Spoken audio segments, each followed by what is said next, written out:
Cannondale versus Cannondale. I was going to do one of those videos like Cannondale versus, but I just realized that Cannondale are their own worst enemy. It's like Fight Club. They just can't help but just screw themselves over. We know them as the crack and fail and the Cannondale creak. And I thought, do you know what? They don't need an enemy. They are just their own worst enemy. However, right now, Cannondale seem to be going through like a period of consolidation. They go through phases of like absolutely crazy innovation.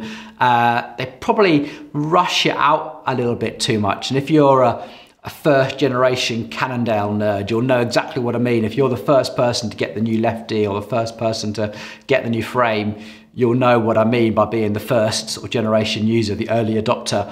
And by the time they're sort of around to the second version, they've just about got it sorted.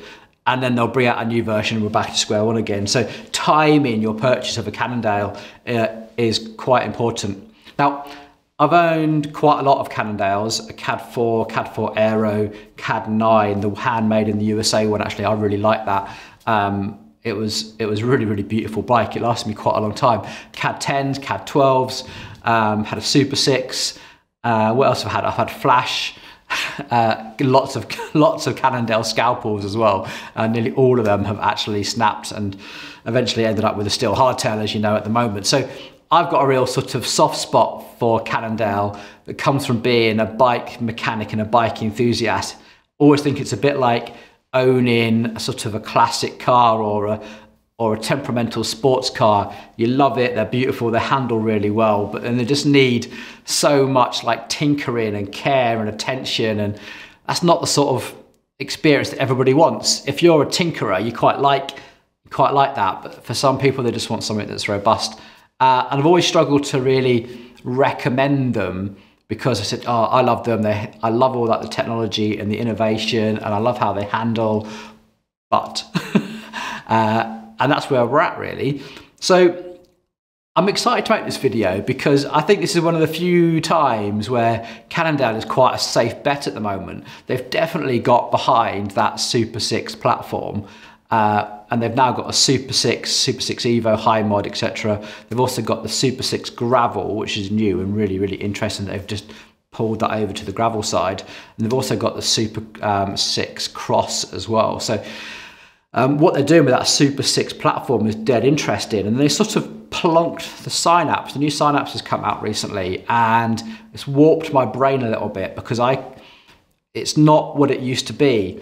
Now, the Synapse used to be one of those benchmark bikes. It used to be the bike that you could almost say, go and try a Synapse, or if you don't know what to go, just go and look at a Synapse, and everything else sort of benchmarked around it. You could say, is it racier or more compliant or whatever than a Synapse? It used to be a real like steadfast thing, and now it's gone quite weird. All the geometry of the new Synapse is quite upright. You know, the head angle is quite steep, the fork rake has been pulled in. The stack height, the actual height of the handlebars, hasn't gone up that much. It's only about 16 millimeters higher than a Supersix. It doesn't really give you that big open hips upright thing. It just sort of puts more of your weight onto the front wheel. So that's going to improve your handling at low speeds. So if you're the sort of rider that spends a lot of time in towns and cruising around sort of flattish land, that might really work for you. But I think the second you get out into the mountains and the hills and you start doing high speeds on sort of steep descents, that's not going to be an experience you're going to enjoy, which is odd because the Synapse always used to be that sort of a bike, but now that's the Supersix has sort of become such a versatile geometry that I would probably steer that sort of rider over towards the Supersix, which is odd because the old Supersix was definitely very lightweight, upright, nimble. It was quite skittish.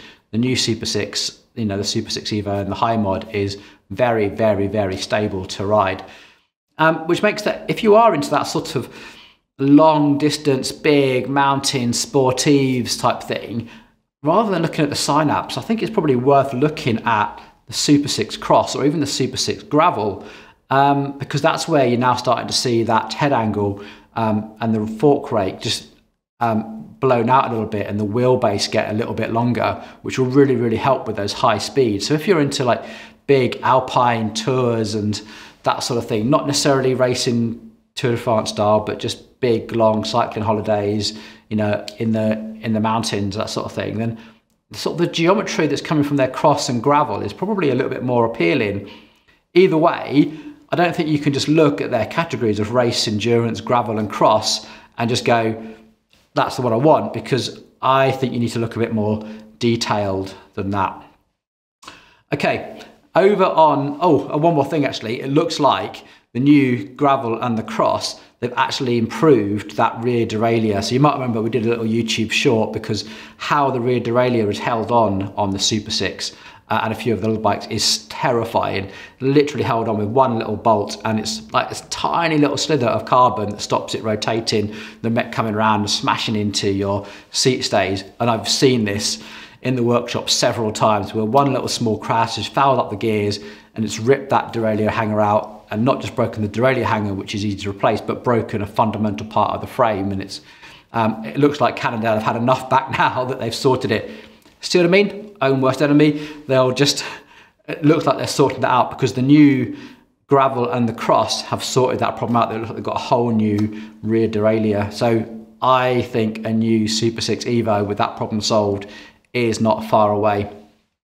Reminds me actually, before I do move on to mountain bikes, the bottom brackets standards are also getting a little bit more easy to understand. It looks like we've got BSA, British Standards, that threaded bottom bracket is creeping back into it. The CAD 13 is still using BB30 on an aluminium shell, which actually does work well if your bike shop has the ability to ream those out and look after them. It's actually quite a good system. I do quite like it. It does just need a more skilled mechanic to make sure those bearings are all lined up and that shell is really, really cared for. On the carbon side, it looks like we're moving away from BB30 and going purely towards PF30 and PF30A, the asymmetric. The nice thing about this is that it looks like lots of other third parties are really getting their head around the asymmetric version, and there's lots of solutions out there now for adapting with various things. There are still some weirdness in there as well. There's a couple of bikes in their range which have got the 83mm wide bottom bracket, so look out for that. They are going to be fairly difficult to adapt, but there are solutions. So over on the mountain bike side, they've really tidied up the whole Scalpel and Habit range, and they look fantastic. The ones that we've had in recently look like they're really sorted. They've gone a lot more traditional with their designs. There's no more flexi carbon stays which are going to snap. They've looked like they've really, really taken some good design cues there.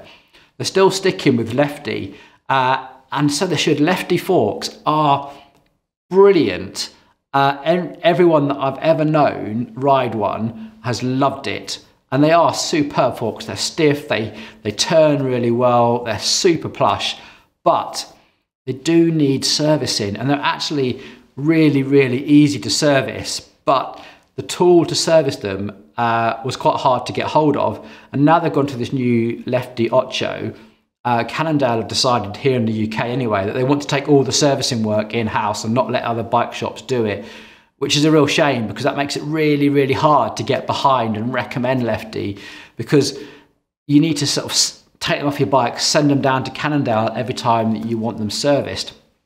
Now, when the Lefty Ocho first came out, we got into servicing quite quickly. We managed to get the tools and all the oils and the seal kits from various other European places actually, and before Brexit really kicked in, we managed to build up our stocks of stuff. But now that's gone, we are really struggling to get hold of like seal kits and Lefty cleaning kits and that sort of thing. We've still got the range of tools to service Lefty Ochos, but it's getting harder and harder to actually get the bits and pieces that we need, and it's such a shame because I think if they could release that out, and so if you've got a Lefty, you could walk into pretty much any good bike shop and get it serviced just like you would do a RockShox, I think people would really, really get behind the whole Lefty platform and enjoy it a whole lot more. As it is here in the UK, it's almost impossible to own because of that complication, and it's not like why. It's really, really upsets me because it's such a great product, and I really feel that if they really got behind it, it could do it could do so much better, and so many more people would recommend it and not have to say, it's great, but, you know, it's a real shame. The new enduro bike, I've not seen one yet. I'm desperate to try and get my hands on one of the new enduro bikes. It looks really, really interesting. But I always remember they used to have a bike called the Jekyll, which is a fantastic bike actually. It used to have the dyad shock, which was like a shock that worked the opposite direction. It was a pull shock. And again, similar sort of situation. It was so innovative, so of its time, that it was almost impossible to get it serviced and repaired. And every now and then one comes back in and we can kind of get them going again. There's a few other people that we know that service them and have got a few remnants of stock to keep them going again as well. But such a shame, but they've stepped away from that now. They're starting to realise that hopefully they can't be too different, because you just can't get behind and service a product. So yeah, Cannondale, I think you get the idea. It's just fantastic. I love all the innovation. I love the fact that they're like just thinking up crazy stuff like asymmetric rear wheels. But you know, they just need to stop being their own worst enemy. Talking of asymmetric rear wheels, one of the things that a lot of people aren't aware of is how many bikes in their range actually have the rear triangle of their bike is actually asymmetric. And to go off and they buy a new set of wheels thinking, yeah, I'm going to upgrade, put them into their bike, and now the tyre starts rubbing the chainstays. I'm like, what the hell? And they take it to the bike shop and say, oh, can you check these wheels for a dish? You know, and one of a couple of things happen. One, the customer doesn't realise, and they ride around with their new wheels with tyres rubbing, and they put a big hole in their frame. The other thing that happens is they like bring in a set of wheels for us to true, but not tell us that it's from a Cannondale. And like nowadays, obviously we're a bit more wise up to it, and we say, look, are these from a Cannondale? You know, do we need to offset them 3 or 6 millimeters depending on the bike? So we've got some knowledge on that. One of the other things they don't do actually is the cranksets. Now Cannondale cranksets are fantastic actually. The hologram, the SI, the SISL are amazing cranks, super light, super strong. But I've never come across a technical document that says for this bike you need this axle and this configure of spacings, because there seems to be no consistency as to what spaces they use and what configuration across their bikes. They seem to change their mind constantly. And I've even run up the Cannondale guys and said, look, customers have brought their bike in, they've tried to maintain it themselves, and I've got this like pile of parts in front of me, an axle and a crankset and, you know, 20 different spacers and wave washers. What was the right order?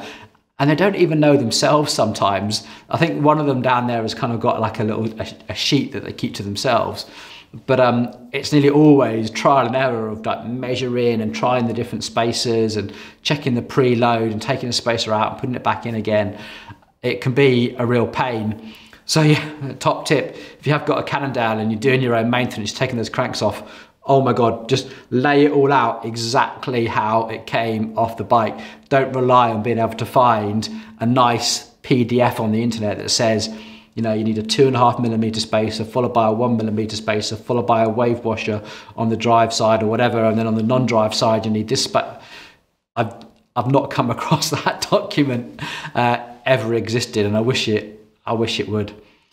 There we go. That was a Jekyll and Hyde look at Cannondale. And if you're in the market for a new bike right now, I would say that Cannondale right now are in a phase when they're actually consolidating a lot of their innovation and sorting out a lot of those issues. But there's just a couple of things that I think you should be aware of that hopefully we've covered in this video. Okay, please, as always, let me know your experiences of Cannondale below. Have you ever had a crack and fail? Have you ever had that Cannondale creak that you just cannot get rid of? Or did you find the solution to that Cannondale creak? Have you gotten one of the new Cannondales brought in the last 6 months, and are you finding that they're being reliable as they seem to be right now? Have you had a Lefty? Have you got any source of how the hell we can find seal kits here in the UK and keep them maintained? If you got one and you just irritates you that it's really hard to get them serviced, again, put it all down in the comments. I would love to hear from all you Cannondale geeks out there. Nice one. Until the next time, take it easy.